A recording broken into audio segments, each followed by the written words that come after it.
नमस्कार, पंजाब केसरी में आपका स्वागत है। मैं हूं बलवंत तक्षक। केंद्र के कृषि कानूनों को लेकर इन दिनों किसान आंदोलन जोरों पर है। पंजाब, हरियाणा और दूसरे राज्यों से किसान दिल्ली पहुंच रहे हैं। आज इसी मुद्दे पर हमसे बातचीत करने के लिए मौजूद हैं कांग्रेस के वरिष्ठ नेता सचिन पायलट। पायलट साहब, आपका स्वागत है। बहुत बहुत धन्यवाद बलवंत जी।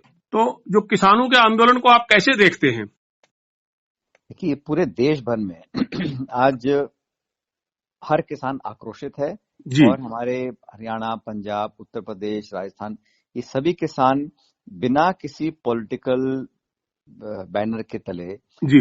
अपने आप में इतने सक्षम हैं कि वो सरकार का सिंहासन हिला सकते हैं। और जो 3 कृषि अध्यादेश केंद्र सरकार लेकर आई थी, जी। वो किसी किसान संगठन ने, किसी कृषक समाज के लोगों ने कभी मांग नहीं करी।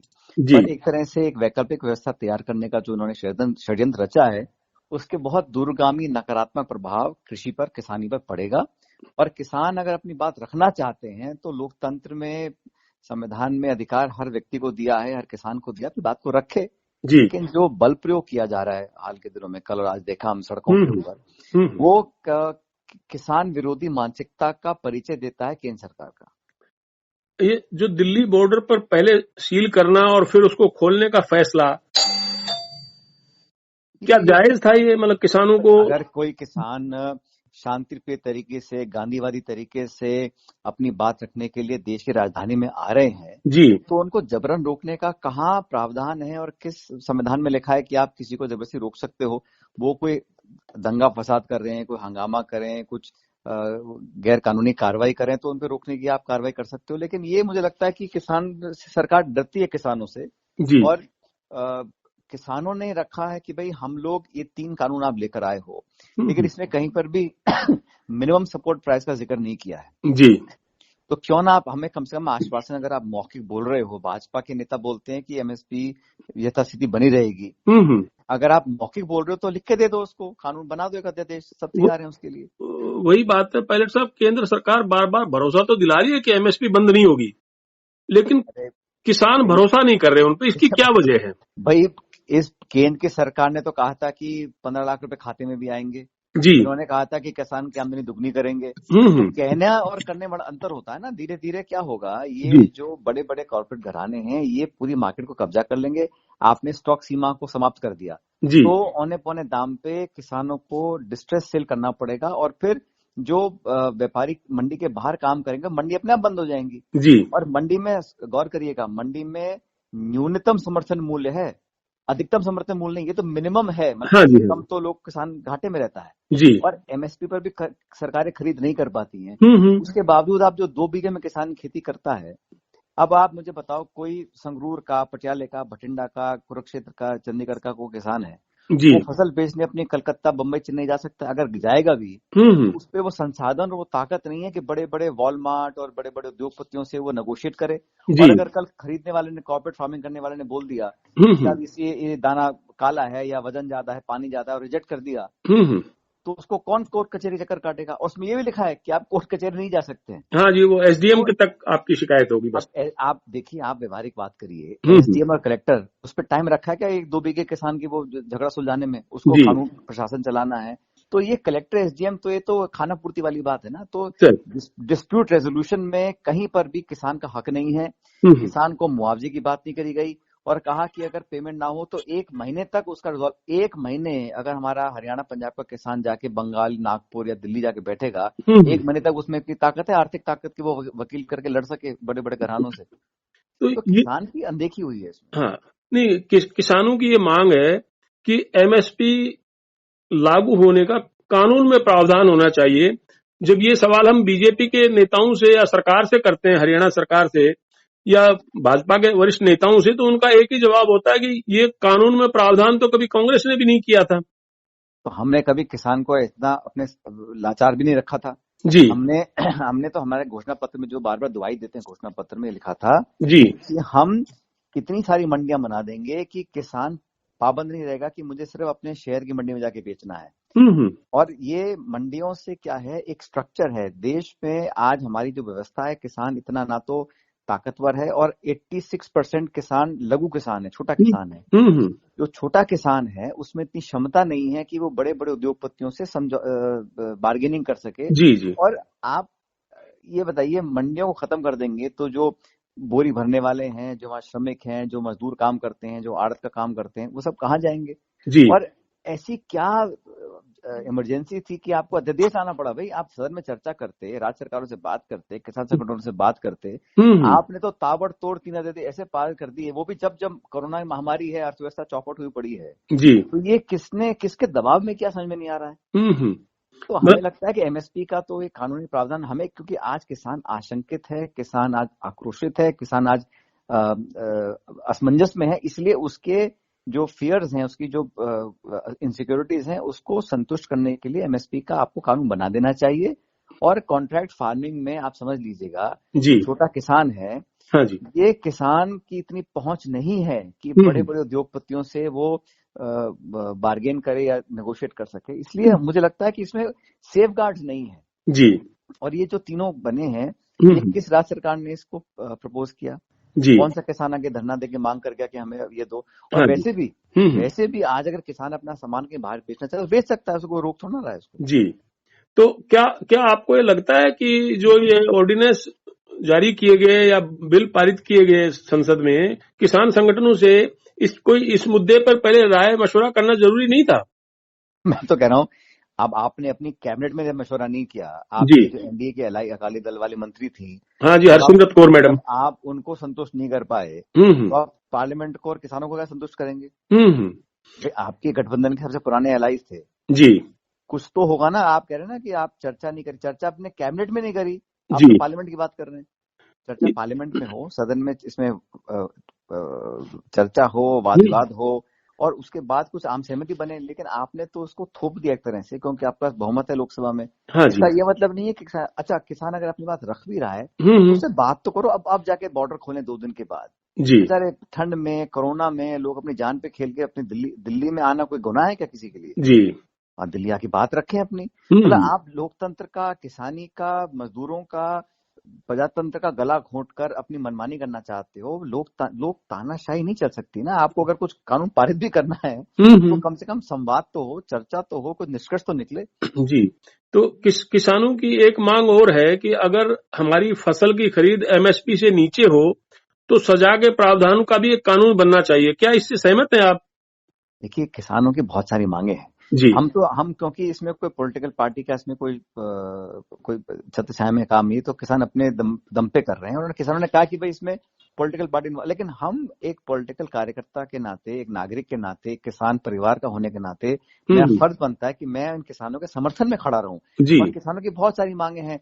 अब किसानों से आप बैठ के चर्चा करो तो रास्ते निकलेंगे, लेकिन आप जिद पे अड़े रहो और आप अध्यादेश थोप दो सरकार के माध्यम से पूरे देश के ऊपर, वो किसी को गवारा नहीं है। किसानों ने जो मांग एमएसपी की रखी है, मतलब उनको सेफगार्ड करने के लिए, इंश्योरेंस के लिए, बीमा के लिए, मुआवजे के लिए, लीगल उनको ताकत देने के लिए सरकार को कदम उठाने चाहिए और किसानों से बात करके आगे का रास्ता निकालना चाहिए। पायलट साहब, केंद्र सरकार के कुछ मंत्रियों से जो बातचीत हुई, उनका ये कहना है कि प्रधानमंत्री नरेंद्र मोदी जी ने किसानों की आय दुगनी करने का संकल्प लिया था और ये कृषि कानून उसी दिशा में बढ़ाया गया कदम है, लेकिन कांग्रेस किसानों को भड़काने की कोशिश कर रही है। भाई मैं बता तो रहा हूँ आपको जी, पिछले 6.5 साल में किस किसान की आमदनी दुगनी होगी मुझे बता दें वो जी। पहली बात। दूसरी बात, ही हर बार बात को बढ़ाए चले जा रहे हैं। आपने कहा था भाई किसानों में आप इन्वेस्टमेंट लेकर आओ, किसानों को और आधुनिक तंत्र दो, उनको अच्छे खाद मिले, बीज मिले, क्रेडिट मिले, उनकी उपज को और आप खरीद पे महंगा खरीदो तो किसान अब संपन्न होगा। आप किसान वैसे ही जो मर रहा है उसको और तुम दुगनी मार दे रहे हो, ये कहीं न्यायोचित नहीं है। क्योंकि मैं मानता हूं कि भाजपा के अंदर किसानों की बात रखने वाला कोई शख्स मौजूद ही नहीं जी। किसानों का पैरवी करने वाला, उनकी वकालत करने वाला दिल्ली में कोई ऐसा व्यक्ति शासन में है ही नहीं जी। पहली सरकारों में किसानों के हितैषी बहुत नेता हुआ करते थे और मैं खुद एक किसान परिवार से आता हूं, मैंने खुद सब देखा है, अलग अलग संगठन हुआ करते थे।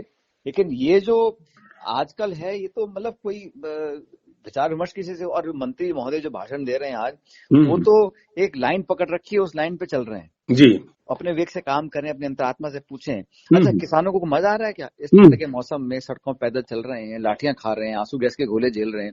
किसान के आंसू वैसे ही निकल रहे हैं, आप आंसू गैस छोड़ के उनको क्या साबित करना चाहते हो? ये पायलट साहब, सबसे ज्यादा असर इस किसान आंदोलन का हरियाणा में देखने को मिल रहा है।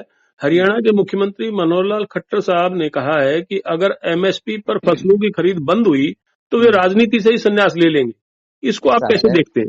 राजनीति से खट्टर साहब का किसानी से दूर दूर तक कोई संबंध नहीं है जी। मैं उन पे व्यक्तिगत कुछ नहीं कहना चाहता हूँ, वो इलेक्टेड मुख्यमंत्री हैं, लेकिन उनको समझना पड़ेगा वो राजनीति कर रहे हैं, लव जिहाद पे कानून बनाने की बात करते हैं, मंदिर की गाय पूजा की बात करते हैं, लेकिन ये किसान, खाद, बिजली, पानी, शिक्षा, अस्पताल, सड़क, इनकी बात नहीं कर रहे हैं मुख्यमंत्री महोदय। और मुख्यमंत्री महोदय को समझना चाहिए कि क्योंकि दिल्ली और पंजाब के बीच में हरियाणा आता है, इसका ये मतलब नहीं है कि आप वहां फौज खड़ी करके किसानों के ऊपर लाठी बरसाएं जी। ये ताकत किस मुख्यमंत्री को संविधान में दी है? और खट्टर साहब को तो समझना चाहिए कि हरियाणा में अगर किसान आंदोलित हैं, उनसे बैठ के उनसे वार्ता करें और इनके साथ जो बात करना चाह रहे हैं उनको आप जेलों में डाल रहे हो, उनको पकड़ रहे हो, तबीज कर रहे हो। इस तरह का ये जो ऐसा है जो आज पूरा देश देख रहा है, पानी डाल रहे हैं, उनपे आंसू गैस के गोले छोड़ रहे हैं, पुलिस को लगा रहे हैं। और ये सारे उत्तर प्रदेश से, पंजाब से, हरियाणा से, राजस्थान से किसान जो आ रहे हैं, उनको कोई मजा आ रहा है क्या? अपनी उनके जेब से पैसे खर्च हो रहे हैं, समय की खोटी हो रही है और उनपे केस लग रहे हैं, लाठी चल रही है, तो उनकी जो पीड़ा है उसको समझने की कोशिश तो कोई करे। लेकिन ये लगाना कि राजनीतिकरण हो रहा है और विपक्ष पे आरोप लगाए जा रहे हैं, भाई आपकी सरकार है, आपकी सत्ता आपके पास है, हरियाणा में, यूपी में, दिल्ली में, आपने किस किसान को संतुष्ट किया? आप बल्कि जो भाजपा का जो एक किसान संगठन है, मैं भूल गया, भारतीय किसान BKU ऐसा कुछ है जी, वो भी इसके विरोध में है। भारतीय किसान मोर्चा, हाँ, तो वो भी इसके विरोध में है जी।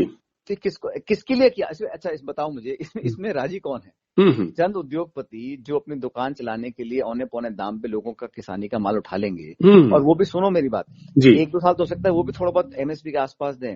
स्टॉक सीमा बढ़ा दी है, वो 4 साल तक खरीदने के बाद सब कोल्यूड कर जाएंगे, 4-5 बड़े उद्योगपति, और कहेंगे दाम तो हमने आधा कर दिया, बेचना बेचो, नहीं तो जाओ यहाँ से। किसान कहाँ जाएगा बताइए? तो ये जो असुरक्षा पैदा हुई है, इसका कोई इलाज ढूंढना पड़ेगा केंद्र सरकार को, मुझे लगता है। आपके हिसाब से पायलट साहब क्या समाधान हो सकता है? समाधान ये है कि सरकार को MSP का एक कानून बनाना चाहिए।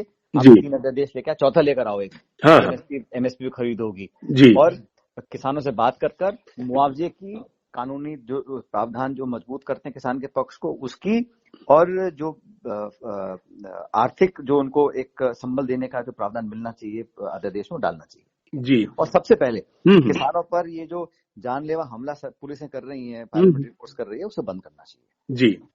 तो अभी 2 बार केंद्र सरकार के साथ किसानों की बातचीत हो चुकी है और 3 दिसंबर को केंद्र ने फिर किसान संगठनों को बुलाया है। आपको लगता है कि इस बातचीत के कोई परिणाम निकलेंगे?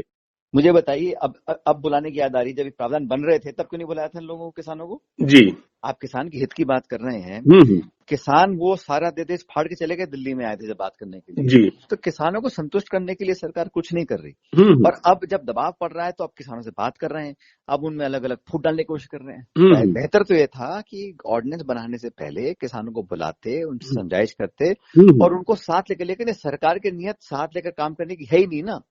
जब ये अपने गठबंधन के लोग इनको छोड़ के जा रहे हैं, शिवसेना छोड़ के चली गई, अकाली छोड़ के चला गया, अब इन्हीं को नहीं संभाल पा रहे हैं, तो एक घमंड और अहंकार की सरकार है ये, तो किसानों के नाम पर राजनीति कर रहे हैं, लेकिन किसान का भला नहीं चाहते। ये जब अध्यादेश आए थे और बाद में कानून का रूप लिया, तब हो सकता है भाजपा को अंदाज ना रहा हो कि किसान इतने नाराज होंगे कि दिल्ली घेर लेंगे, तो अब उनको बातचीत के लिए लगा होगा कि बातचीत करनी जरूरी हो गई है, ताकि उनका किसानों का वोट बैंक उनकी तरफ से ना खिसक जाए। तो मैं ये जानना चाह रहा था कि कुछ नतीजे निकले भी है या बातचीत होगी वैसे ही चलता रहेगा सब? देखिए, मुझे तो लगता है जब तक सरकार अपनी गलती का एहसास नहीं करेगी, किसानों को मान सम्मान के साथ उनके भविष्य का एक रास्ता अख्तियार नहीं करेगी, तब तक कोई फायदा नहीं है।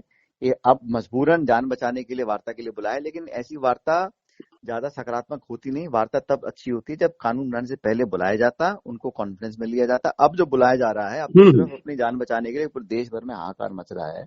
जो दृश्य लोग देख रहे हैं मीडिया में, सोशल मीडिया में, उसे देखकर जनता का मन विश्वास सरकार से उठ रहा है। हाँ और इस डर के मारे उन्होंने अब वार्ता के लिए बुलाया है। बहरहाल मैं तो चाह रहा हूं कि हमारा लक्ष्य तो ये है कि किसान का हित सुरक्षित रहे। सरकार तो देखो चुनाव हर 5 साल में आते हैं, लेकिन किसान की जमीन उसकी माँ है, उसकी संपत्ति, उसको सब कुछ है। अगर किसान इस देश में अगर कमजोर हो गया तो देश अपने आप कमजोर हो जाएगा। जी, तो अगर किसानों की बातचीत केंद्र सरकार के साथ विफल हो जाती है और वो अपना आंदोलन जारी रखते हैं, तो पायलट साहब कांग्रेस की क्या भूमिका रहेगी इसमें? तो कांग्रेस पहले भी हम सत्ता में हो विपक्ष में हो, किसानों के पक्ष में हम लोग हैं, और मैंने हमेशा किसानों की बात को उठाया है। और आज भी इसमें चुनाव कोई नहीं है, ना चुनाव अभी आज हरियाणा का है, ना चुनाव लोकसभा का है। चुनाव आएंगे चले जाएंगे, लेकिन किसान आज मजबूर दिक्कत में है, उसको जरूरत है। तो सिर्फ कांग्रेस नहीं, जो भी असली भारत माँ का लाल है, जिसने इस मिट्टी को अपनाया है, उसकी मिट्टी की खुशबू के जहन में है, वो किसानों के पक्ष में है। और हम लोग तो उनको सपोर्ट कर रहे हैं, पॉलिटिकल पार्टी के नाते नहीं, एक भारतीय के नाते, एक कृषक परिवार के होने के नाते। और हमारा दल भी किसान की वाजिब मांगों के साथ खड़ा हुआ है।